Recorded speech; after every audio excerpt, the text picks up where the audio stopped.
Ah mais je vous le dis maintenant, depuis que j'ai ce truc, faut que je le rentabilise. Eh bien salut à toutes et à tous, c'est Hugo. Je suis posé comme d'habitude. Aujourd'hui, on se retrouve dans un nouvel épisode du Vendredi des Vrais et dans un nouvel épisode plus spécifiquement des anecdotes. Pour les gens qui ne connaissent pas les anecdotes, en 2 phrases, je vais vous raconter 3 histoires. Parmi ces 3 histoires, il y en aura 2 qui sont vraies et une qui est fausse. À vous de deviner dans les commentaires lesquelles sont vraies, laquelle est fausse. En écrivant, bah écoutez, moi je pense que c'est la numéro X. Et je vous révélerai les résultats dans l'intro du prochain épisode. Perfect. Le sujet de la vidéo d'aujourd'hui va être les sorties scolaires.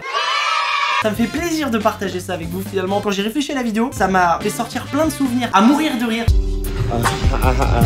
Donc je vous invite à regarder cette vidéo en entier pour bien avoir le contexte de toutes les anecdotes. J'espère qu'elle vous plaira. Et écoutez, si vous êtes prêts à entendre Hugo, plus jeune, galérer en sortie scolaire, mettez-vous bien, prenez un truc de popcorn, posez-vous. C'est parti.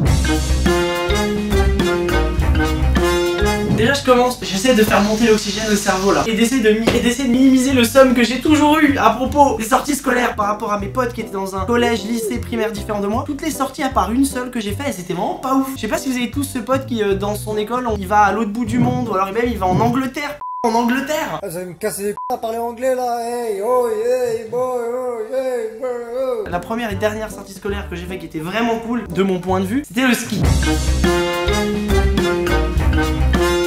Donc c'était au collège et pour cette anecdote j'avais quelque chose comme 12-13 ans. J'avais jamais fait de ski avant, c'était la première fois de ma vie que je faisais du ski. Alors mon gars quand j'y suis arrivé, waouh, c'est super hein. On était dans un énorme dortoir, on nous a demandé de remplir le niveau qu'on avait. J'avais un ego on va dire quand même, non je crois que j'étais dans l'avant-dernier niveau.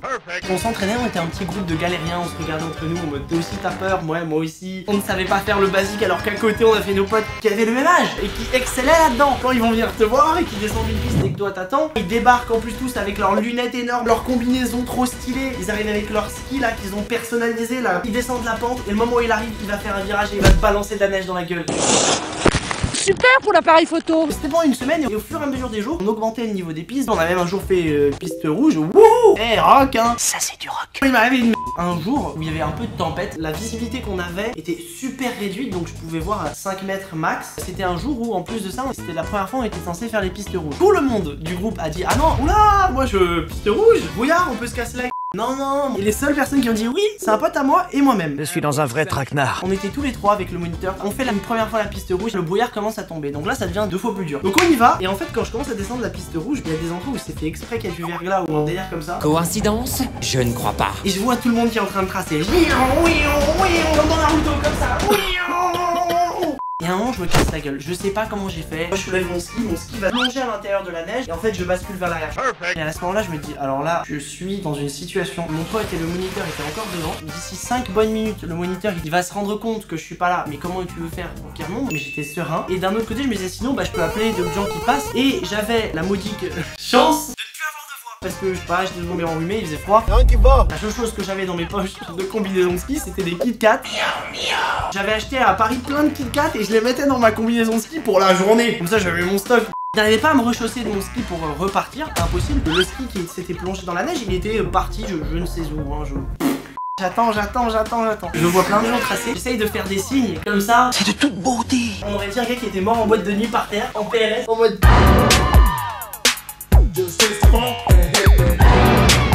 La pression commence à monter quand même parce que quand ça fait 30 minutes que je suis là, que je commence à crever de froid et je me dis mais zut, que fait le moniteur? J'essaye de rechausser mon ski. En fait je faisais genre une dizaine de mètres avec un ski parce que l'autre je l'avais perdu. J'essayais, écoutez bien, de en quelque sorte pouvoir attirer l'attention de quelqu'un, pas forcément en lui rentrant dedans.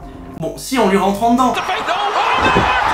Mais que ce soit plus genre la personne voit que je ne me contrôle pas, que je suis dans une position nulle, elle va s'arrêter en mode qu'est-ce qui se passe. Et ce qui s'est passé, ça m'a pris 15 minutes, donc 1 heure que j'étais là. Et finalement la personne m'a ramené en bas, on a retrouvé mon ski, ils l'ont trouvé, il était juste à côté de moi. T'es bien renseigné toi. Le moniteur de ski, il avait la flippette parce que il se disait bon, il est où le gamin? Comment je fais? Si j'ai une leçon à tirer de ça, prenez un sifflet au lieu d'avoir des Kit Kat sur vous quand vous allez au ski. Ça marchera mieux.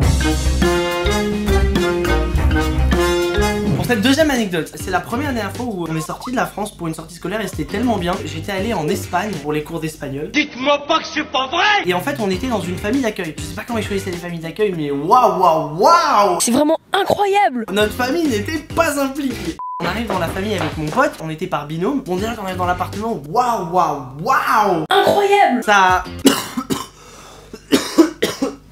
Ça toussait en continu comme là je viens de faire à cause de l'odeur de l'appartement, c'est-à-dire l'odeur de la cigarette. Ouais. Bref, on était avec ce couple de seniors, ils faisaient le taf. Mais bon, il s'est passé quelque chose. Le soir, ils devaient nous faire à manger. Alors, on mangeait tout le temps la même chose. C'était une conserve et des pâtes. On dirait que j'essaie de m'appuyer sur mon sort, je m'en fous. Et le deuxième soir, la grand-mère, alors je l'appelais la grand-mère parce qu'elle avait vraiment toute une grand-mère. Je porte plainte pour diffamation. Elle a sa cigarette dans la bouche, elle a cendré sa cigarette dans le plat. Qu'est-ce qu'elle a fait? Pourquoi se prendre la tête? On va pas gâcher. Et bah, on prend une cuillère, on enlève les pâtes sur lesquelles il y a la cendre, et puis, hey, tu vas pas tu grailles, petit. C'est ce que j'ai fait. J'en menais pas large, hein. Je l'ai mangé dans un plat dans lequel quelqu'un a cendré. En vrai, quand j'y pense, pourquoi est-ce que j'ai pas ouvert ma bouche? Parce que j'avais pas les cojones. J'étais jeune. Si t'es pas content, c'est le même prix. Pour cette troisième anecdote, ça s'est aussi passé au ski, mais pas du tout sur les pistes, cette fois-ci dans les dortoirs. C'est la même année. C'était assez redondant pendant les sorties scolaires, mais il s'en est passé des trucs. Pour qu'on se repose les journées où tout le monde allait skier, en fin d'après-midi, on avait un moment off. Qu'est-ce que j'ai bien dormi. À un moment, on était posé dans notre chambre avec des potes, et on entend un gars dans la chambre juste à côté crier, mais on dirait il s'était passé quelque chose de grave. Et en même temps, il y avait une sorte de couinement. Nous, on l'a pris comme si les gens rigolaient, mais en fait, c'était pas du rire et vous allez comprendre tout de suite. Donc nous, on sort un peu genre content. Oh les frérots, il se passe quoi et tout. On tourne notre tête. C'est quoi ton problème? T'es tout le temps là. Parce qu'on a un autre pote qui était dans la pièce en question, qui est blanc. On sent que son regard diverge d'une autre et part vers la porte, qui était la porte de sa chambre.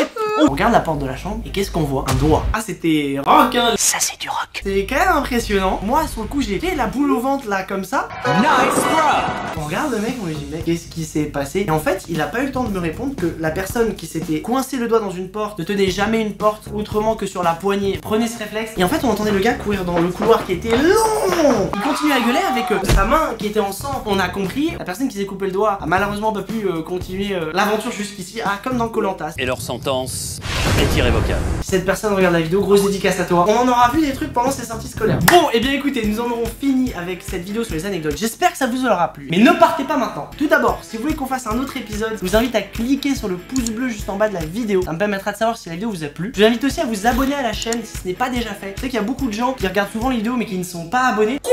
Donc si vous ne voulez pas en manquer et puis surtout rejoindre le mouvement, comme dirait l'autre, et bien cliquez sur le bouton rouge. Je vous invite aussi, si vous voulez voir d'autres vidéos d'anecdotes, à en regarder d'autres. Et en fait, pour faire ça, c'est tout simple. Vous allez dans la barre de recherche YouTube et vous tapez Hugo Posa espace anecdote. Vous verrez, il y a plein de vidéos d'anecdotes qui vont apparaître. On a fait plein de sujets jusqu'à maintenant. N'hésitez pas aussi à partager cette vidéo autour de vous en parlant à vos potes ou sur vos réseaux sociaux. Et merci d'avoir regardé cette vidéo. On se retrouve de toute façon vendredi prochain à 18h03. Passez une bonne soirée, ne mettez pas vos mains dans les portes et bye bye. Do it like this.